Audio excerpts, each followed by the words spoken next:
શા માટે વિશ્વ આટલું વિભાજિત છે? બાઇબલ આપણને જવાબ આપે છે. તે એટલા માટે છે કારણ કે ભગવાનનો ચુકાદો વિશ્વ પર છે અને રાષ્ટ્રોનું વિભાજન સૂચવે છે કે વિશ્વનું પતન થયું છે.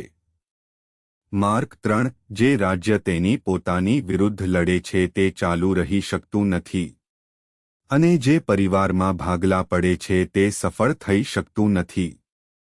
અને જો શેતાન તેની જાતની વિરુદ્ધ હોય અને તેના પોતાના લોકો વિરુદ્ધ લડે તો તે નભી શકતો નથી. તે શેતાનનો અંત હશે.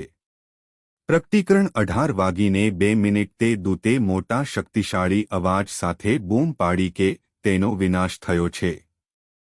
તે મોટા શહેર બાબિલોનનો નાશ થયો છે. તે ભૂતોનું ઘર બન્યું. તે શહેર દરેક અશુદ્ધ આત્માઓને રહેવા માટેનું સ્થળ બન્યું છે.